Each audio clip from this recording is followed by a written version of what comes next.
Teman-teman, sobat-sobat, kembali berjumpa dengan saya, Bung Tema Adiputra, di channel ini. Dan sungguh luar biasa, pada kesempatan kali ini, saya bertemu dengan narasumber yang memang jauh tempat pelayanannya di Manado. Dan kami bertemu di Jakarta, kami akan berbincang banyak tentang perjuangan dan pelayanan dan hal-hal yang boleh kita belajar dari kehidupan yang Tuhan telah berikan ke narasumber saya ini. Siapa dia? Mari kita temui narasumber saya. Nah, saya berjumpa dengan Ibu Pendeta Dr. Insinyur Kurniasari Takalimbusang, STH.MA. Salam Dr. Kurniasari. Ya, shalom Bung Tema. Selamat malam. Kita salaman dulu. Ya, Puji Tuhan ya, semangat ya. Amin. Baik. Wah, ini saya benar-benar dapat berkat luar biasa ini, jauh-jauh dari Manado dan menyediakan waktu untuk berbagi berkat kesaksian hidup. Amin. Walaupun nggak bawa kue-kue Manado. Baik. Dr. Kurniasari atau Ibu Kurnia, kita langsung mulai ya. Yang pertama tentu biarlah penonton ya dari channel YouTube ini boleh tahu bagaimana keberadaan Dr. Kurniasari bersama keluarga. Boleh cerita sedikit, perkenalan, silakan. Oke, terima kasih. Saya memang waktu mengambil setelah SMA pernah mengambil jurusan juga di teknik sipil. Ya. Tetapi ketika Tuhan bawa saya ke pelayanan, saya rasa ini adalah pekerjaan yang mulia. Sehingga insinyurnya saya bukan tidak pakai, tetapi saya lebih memakai titel yang ada dalam pelayanan. Baik. Karena Tuhan baik. Dan saya sudah memiliki satu suami dan 5 orang anak yang diberkati Tuhan. Suami saya dipercayakan Tuhan sebagai gembala sidang di salah satu denominasi gereja Bethel Indonesia Jemaat Siloam di Pal 4, Manado. Ya, jadi saya memang dari Manado. Kami dikaruniai 5 anak. Yang pertama sekarang sudah dinas sebagai anggota polisi di Polres Bitung, bertugas di bagian reskrim, dipercayakan Tuhan. Sudah 3 tahun dinas. Dan anak saya yang nomor 2 ada di sementara menimba ilmu di Universitas Samratulangi Manado, Unsrat, Fakultas Hukum, semester 5. Dan anak saya yang ketiga, Indah namanya, sangat indah seperti namanya, saya sudah lihat. Kristania Ruth Arung. Ya, duduk di bangku kelas 1 di SMA Rex Mundi Manado.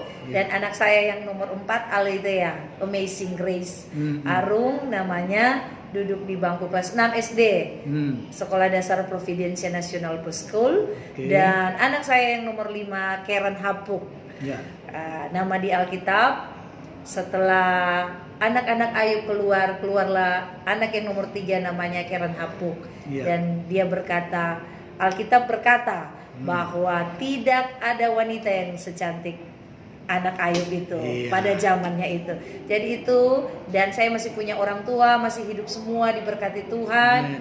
Umur sekarang sudah 85 mami dan papi, tetapi masih sehat kuat melayani sampai hari ini. Diberkati Tuhan. Seperti firman Tuhan, sampai gemuk dan segar tetap kita dipelihara Tuhan. Sampai masa putih rambut kita tidak pernah dibiarkan, tetap digendong Tuhan. Bersyukur malam ini Tuhan baik. Terima kasih. Baik, itu sudah perkenalan. Jadi kita langsung kepada hal-hal yang katakanlah istimewa untuk diperbincangkan ya. Tadi berarti ambil S1 Insinyur itu dari Universitas Samratulangi di Manado ya. Di Unsrat Fakultas Teknik Sipil. Tadi saya dengar bahwa Dr. Kurniasari mengatakan tidak terlalu terpakai gelar itu, tetapi saya percaya tidak ada yang kebetulan. Ketika kita dicemplungkan ke satu area, pasti juga ada berkat di situ. Nah, apa berkat yang Dr. Kurniasari rasakan dengan telah tamat sebagai insinyur waktu itu? Silakan. Memang tidak ada yang kebetulan. Pasti Tuhan punya rencana. Saya berarti bukan tidak dipakai, bukan tidak berarti. Tapi karena saya masuk di belajar di situ di fakultas teknik sipil. Kan teknik ada berapa jurusan, waktu saya masuk ada sipil, arsitek, mesin, dan elektro. Nah, saya ambil teknik sipil, anugerah Tuhan saya dapat beasiswa waktu itu dengan perjuangan hidup, dan Tuhan baik sehingga saya boleh mengikuti, dan saya tahu bahwa tidak ada rencana Tuhan yang gagal, karena dari situlah sehingga saya boleh bertemu orang-orang yang kerja di PU Bung, sehingga saya juga boleh mendapat perusahaan sendiri karena ada dasarnya dari situ. Karena saya insinyur, saya punya perusahaan bisa jadi saya jadi kontraktor maksudnya di situ. Karena punya dasar itu, Bung. Jadi memang tidak ada yang kebetulan. Betul. Saya dapat saya beli perusahaan itu sehingga saya bisa ada proyek-proyek sedikit. Walaupun memang saya full sebagai pendeta, saya tidak bekerja karena banyak yang membantu saya di dalam hal ini. Saya punya CV sendiri, CV Angel namanya, yang saya beli itu bekerja memang saya di bagian kontraktor karena memang ada dasar itu juga. Di dalamnya ada PT Karya Utama Silba. Baik. Jadi usaha kontraktor itu saat ini masih berjalan atau sudah dipercayakan orang lain tangani, tapi masih kepemilikan dari Dr. Kurniasari, bagaimana? Iya, memang sampai saat ini masih berjalan, masih aktif dengan segala pajak-pajak yang semua dilunasi dengan baik, sehingga kapanpun orang yang membutuhkan company profilnya atau bisa dipakai dalam proyek-proyek, baik proyek pemerintah, penunjukan langsung, dan proyek-proyek swasta, itu bisa saya ambil. Tapi memang saya sebagai direktur di situ, ada yang wakil direkturnya. Memang sepenuhnya karena saya lebih banyak di pelayanan sekarang, Bung, saya lebih percayakan dia. Tetapi untuk kepemilikan ownernya itu masih tetap saya. Karena semua uang dan keuangan yang masuk itu tetap disetorkan kepada saya. Baik, jadi memang apa yang kita bisa mampu lakukan, dipercayakan Tuhan, tetap dijaga. Sekarang masuk kepada yang lebih dalam. Titik apa yang menyebabkan Ibu Pendeta Dr. Kurniasari tiba-tiba sangat bersemangat di dalam pelayanan? Apa yang memulaikan itu? Memang memang Tuhan itu baik mungkin ya, pertama karena dia memang sangat mengasihi. Amin. Memang itu ada satu titik atau ada satu pengalaman yang indah. Sejak saya kecil saya sudah dapat itu, Bung, dapat ayat mas ya, Bung, tahu ayat mas. Sebelum aku membentuk engkau dalam kandungan ibu, aku telah mengenal engkau, dan sebelum engkau keluar dari kandungan ibu, aku telah menetapkan engkau menjadi nabi bagi bangsa-bangsa. Yeremia pasal 1 ayat 5. Itu bukan cuma sekali. Biasa kan kalau kita dapat ayat mas sekali, besok kan pasti lain, tahun depannya, biasa tahun baruan. Kalau di Manado begitu, Bung, kita ada cabut-cabut ayat mas. Kok ayat mas yang saya cabut hampir setiap tahun 5 kali berturut-turut, Bu. Itu terus bunyinya seperti itu luar biasa.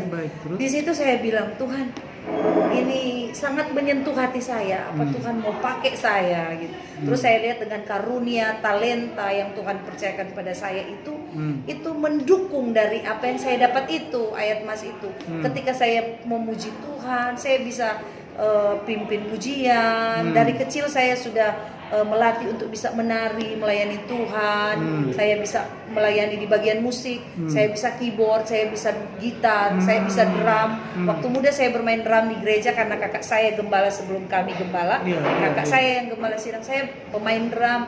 Jadi saya lihat bahwa talenta yang ada pada saya itu mendukung apa yang saya dapat dari ayat mas itu. Jadi sangat membuat itu menarik, dan menarik sehingga sama dengan Bu katakan tadi, ada satu titik yang menandakan bahwa benar-benar kita ini punya pekerjaan yang lebih mulia itu, sehingga bukan berarti kita tidak mengindahkan pekerjaan sekuler, tapi kita tahu bahwa ada yang lebih penting dan lebih mulia, yang lebih indah, yang lebih manis dari segala-galanya. Nah, saya tertarik tadi Ibu Pendeta Kurniasari mengatakan dari sejak kecil ya dapat ayat-ayat mas itu.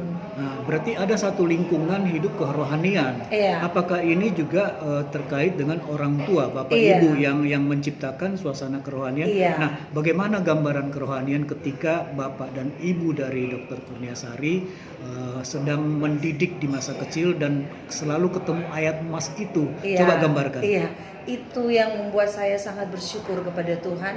Saya dilahirkan dari orang tua saya yang takut akan Tuhan. Dan sehingga saya dituntun pada pengenalan yang benar akan Tuhan. Benih takut akan Tuhan itu kayaknya tumbuh di dalam Bapak hidup pendeta. saya. Ya, papa saya sekarang memang pendeta, bantu saya di gereja. Oke. Tapi waktu itu memang belum pendeta dalam jenjang yang diangkat oleh gereja. Iya, tapi sudah menyerahkan hidup sepenuhnya dalam pelayanan, rajin beribadah, senang melayani bersama mami saya. Ya, terus? Papa saya tukang, Bung. Kami hidup, waduh, susah sekali dulu. Sebenarnya saya nggak mau cerita hal-hal Ya. yang ini karena begitu gimana, saya karena tidak ada apa-apanya gitu. Saya pernah minum air got itu ketika pulang sekolah. Ya, Karena kami memang susah. Papa saya tukang, mami saya tukang. Orang Manado Ya, bilang ya. tukang babaso, tukang cuci-cuci baju di tempat-tempatnya orang. Ya.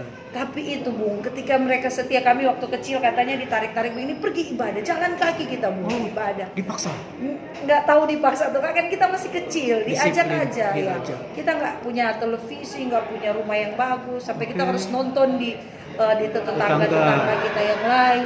Aduh, Tuhan itu baik.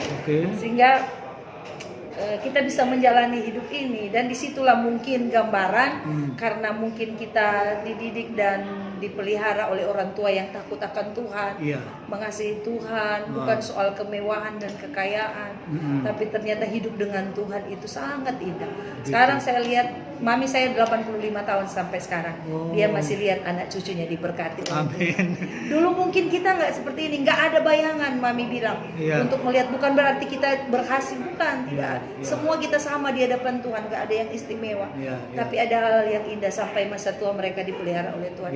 Kelihatan nggak punya vitamin untuk mereka makan, konsumsi fooding yang masuk dalam hidup mereka mungkin sedikit, tetapi mereka dipelihara umur panjang. 85 masih bisa angkat baju sendiri. Papa saya itu masih bisa bawa batu besar karena memang dasarnya tukang. Dia bawa itu di gereja kami sampai lantai 4, Bu.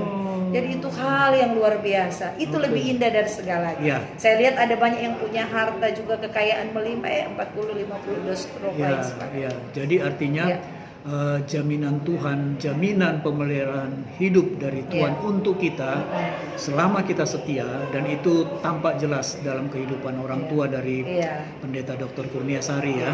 Dan berkat Tuhan terus sampai saat ini, begitu ya. Nah, baik. Lalu pada akhirnya kalau direnung-renungkan ya, apakah yang diberikan teladan oleh orang tua itu sampai saat ini Ibu Pendeta Kurniasari ambil beberapa hal, dan itu apa kira-kira? Kalau teladan biasanya kalau dari mami, dari orang tua perempuan, dia lebih banyak berbicara, menegur kami lewat perkataan supaya harus begini-begini, rajin ibadah dan lain sebagainya.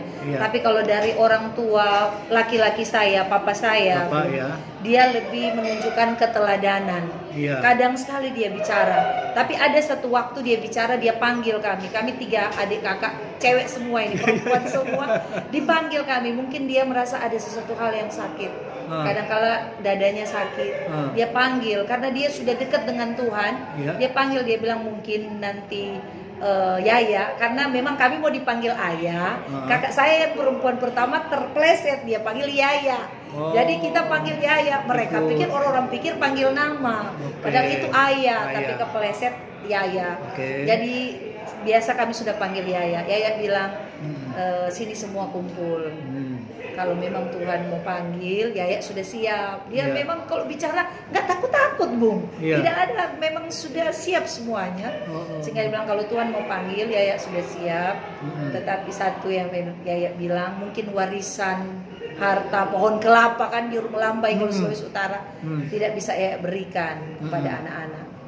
tapi warisan iman itu penting. Ketika ya pergi ke rumah Bapak, kayak suka satu kali kelak kita akan ada dalam pertemuan bersama-sama di awan-awan permai. Itu yang dia tinggalkan. Dia pernah bicara ngomong cuman itu aja. Yang lain keteladanan yang dia buat sama kita, Bu. Dia rajin beribadah, dia panggil supaya kita mencontohi, rajin bekerja. Dengan itu dia bisa menyekolahkan kita, Bu.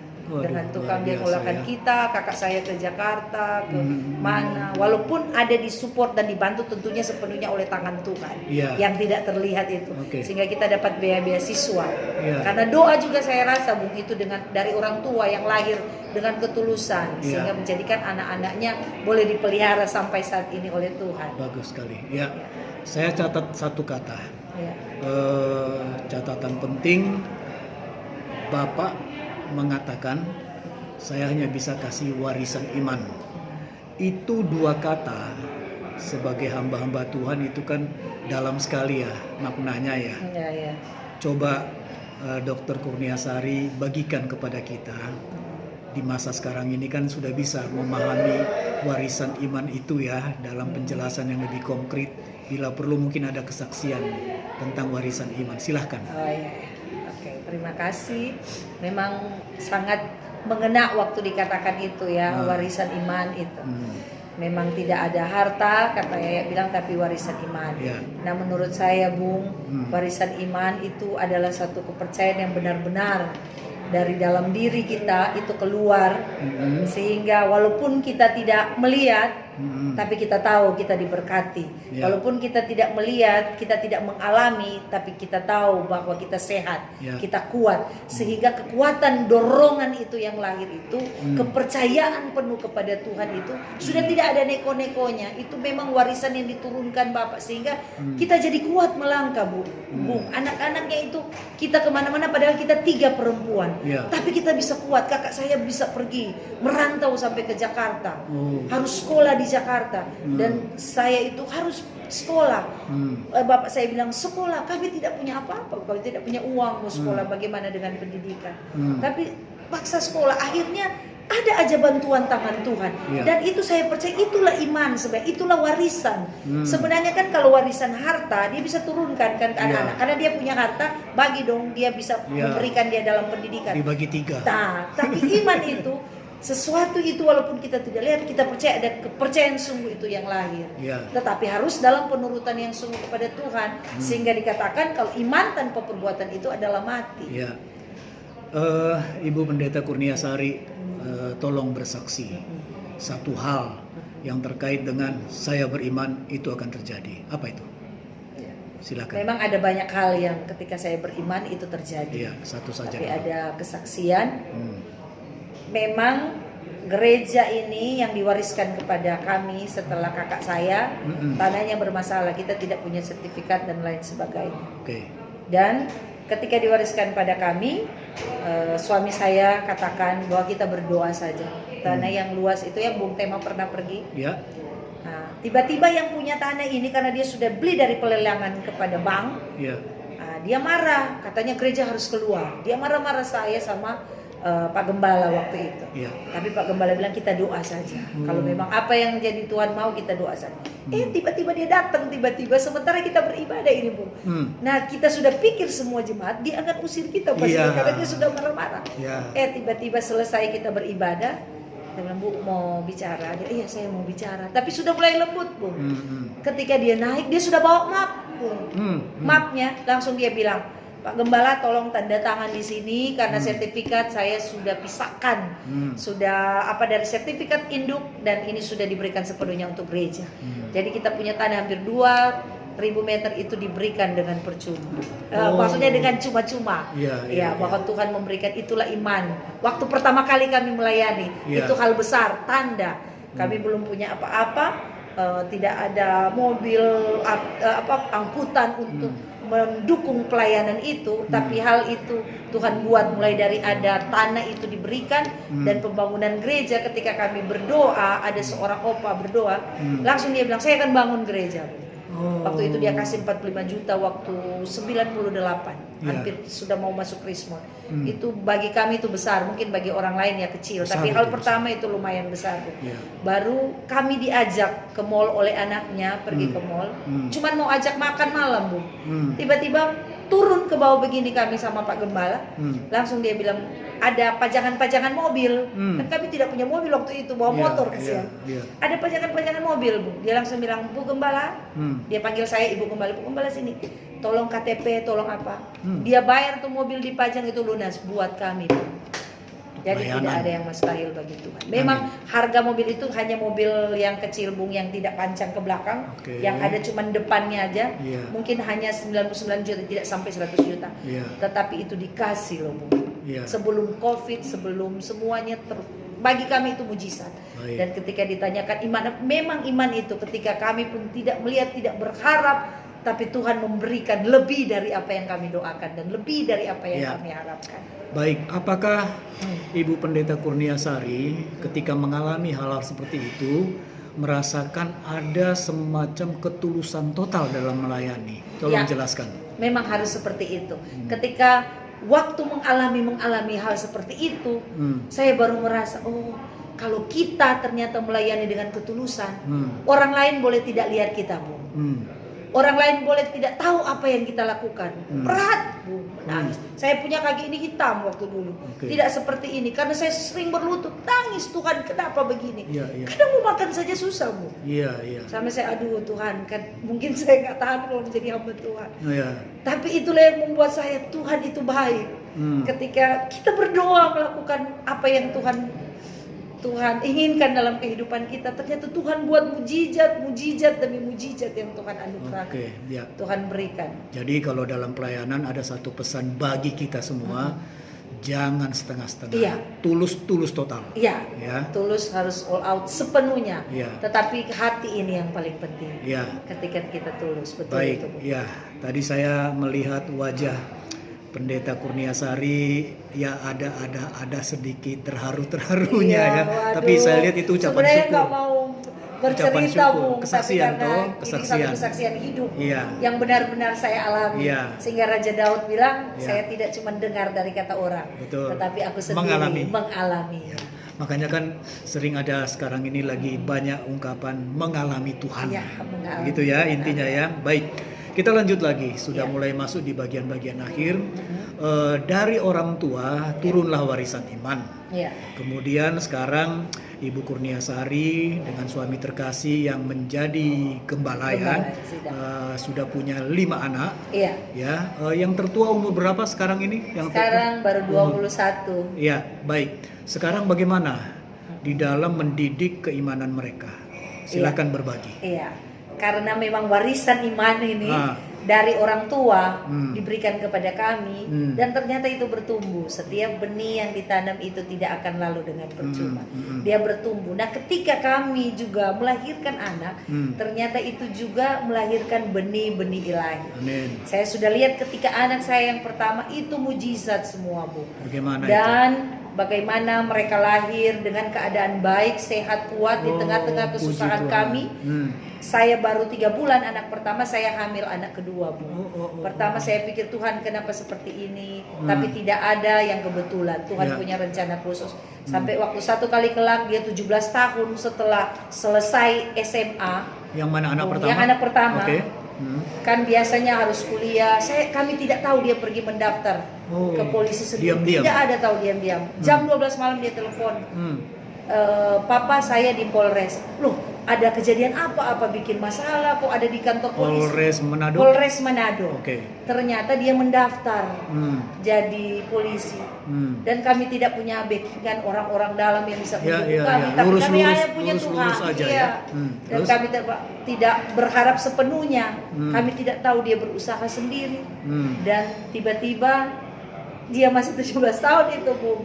Dia mendaftar lewat berbagai ujian-ujian yang dia lewati kan, panjang kan ujian untuk masuk sebagai anggota polisi. Dan Tuhan tidak pernah menahan-nahan kebaikan bagi anak-anak. Sekali dia mendaftar, sekali itu langsung dia masuk.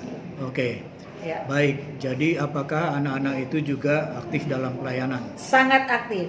Dia dari kelas 4 SD, yang polisi ini sudah bermain drum di gereja. Oke. Yang nomor 2 sekarang sudah jadi worship leader yang siap pakai terus dalam pelayanan, dan baru-baru ini kemarin dia ikut Putra Putri Hukum Universitas Samratulangi, dan dia belum jadi bintang di antara bintang-bintang. Indah, anak saya yang ketiga juga sudah melayani dari kecil, dia melayani rebana seperti saya yang dulu. Makanya ketika saya lihat anak-anak saya ingat ada cerminan saya di dalamnya. Karena apa?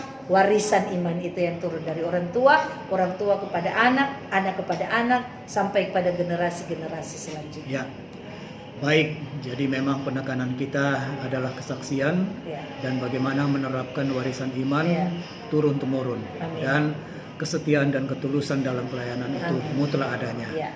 Sangat memberkati. Terima kasih Pendeta Dr. Kurniasari. Tuhan Yesus memberkati, sukses selalu dalam pelayanan, dan kita salam. Shalom. Terima kasih.